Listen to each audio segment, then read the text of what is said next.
중세 철학이 무너지면서 인간 이성을 이용하여 세계를 이해하고 인간이 처한 조건들을 개선할 수 있다는 계몽주의의 시대가 태동했습니다. 이성의 시대, 근대의 도래는 16세기에서 18세기 종교개혁과 시민혁명 등에 영향을 미쳤고 과학발전과 산업혁명에 지대한 공헌을 합니다. 한편 인간의 이성이 중시되면서 인간이 인식하는 것의 실체가 관념에 있는가 대상에 있는가가 주된 근대 철학의 물음이 됩니다. 예를 들어 여기 고기가 있습니다. 고기 같은 물질이 존재하고 고기에 대한 머릿속 관념도 존재합니다. 고기가 맛있다는 생각도 존재하고 고기를 먹고 싶다는 욕구도 존재합니다. 그런데 진짜로 고기라는 것이 존재하나요?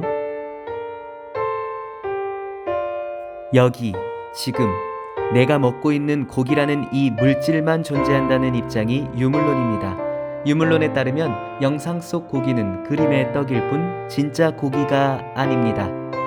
한편 지금 먹지 않아도 영상 속 고기를 우리가 고기라고 생각하는 이 생각과 정신을 강조하는 것이 관념론입니다. 영상을 보며 침이 고였다면 여러분은 고기라는 관념을 가지고 있는 것입니다. 이 원론은 먹고 있는 눈앞의 물질적인 고기와 우리 머릿속에 담겨있는 고기의 관념 둘 다를 인정합니다. 그런데 고기가 먼저 있어서 우리가 고기에 대한 생각이 생긴 걸까요? 아니면 고기에 대한 생각이 있어서 우리가 저것을 고기라고 생각하는 걸까요? 근대 경험론과 합리론의 싸움은 이렇게 인간 탐구를 시작으로 본격적으로 전개됩니다. 이런 두 사조를 통합하는 인물이 등장하니 그는 바로 임마누엘 칸트입니다. 칸트가 유명한 건 이성을 그냥 강요하던 기존 근대 철학자들과 달리 이성이 왜 중요하고 어떻게 사용해야 하는지를 알려준 인물이기 때문입니다. 어렵다고 소문난 칸트의 철학을 5분 영상으로 감히 이해할 수 없습니다. 그래서 간단하게만 살펴볼게요. 칸트는 인간 이성의 인식 능력에 대한 비판을 감행합니다. 그는 다음의 4가지 물음으로 철학을, 진리를 사유하는데요. 첫 번째, 나는 무엇을 알 수 있는가? 두 번째, 나는 무엇을 할 수 있는가? 세 번째, 나는 무엇을 바랄 수 있는가? 네 번째, 인간이란 무엇인가? 특별히 인식론에서 칸트는 주목을 받습니다. 그는 인간이 경험하지 않아도 알 수 있는 명제, 곧 선험적 판단을 통해 인식론에 있어서 코페르니쿠스적 전환을 일으킨 인물이지요. 많은 이들이 칸트의 인식론을 붕어빵으로 예를 듭니다. 여러 경험들은 각자 내재된 오성과 시공의 틀 안에서 판단되어집니다. 여러 파편화된 경험들은 선험적으로 주어진 내 머릿속의 틀에 의해 고기라는 일반적 지식을 낳습니다. 칸트는 이렇게 인식의 과정을 설명함으로써 경험론과 합리론을 융화시켜버립니다.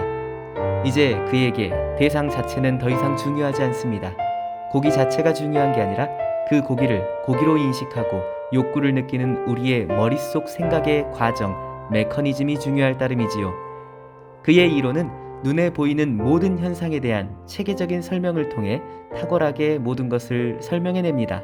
그런데 문제는 안 보이는 세계, 신, 세계, 영혼 같은 것들이었습니다.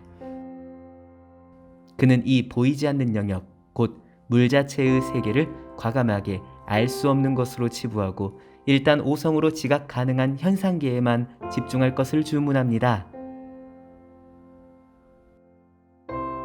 그리고 순수 이성이 물 자체를 알지 못하는 한계를 실천 이성을 통해 주체적으로 해결하려고 했습니다.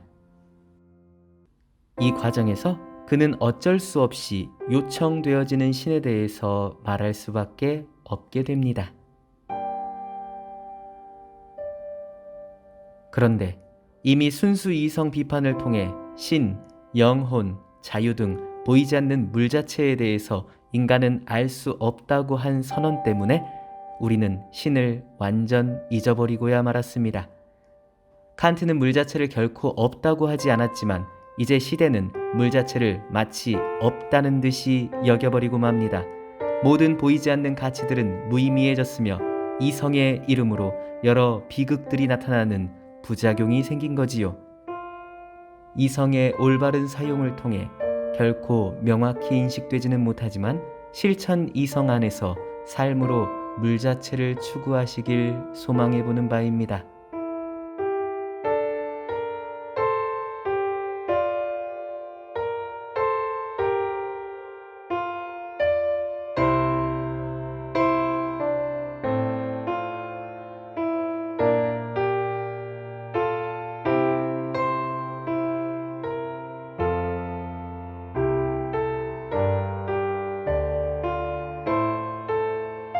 볼만했다면 좋아요와 구독, 알람 설정까지 부탁드립니다.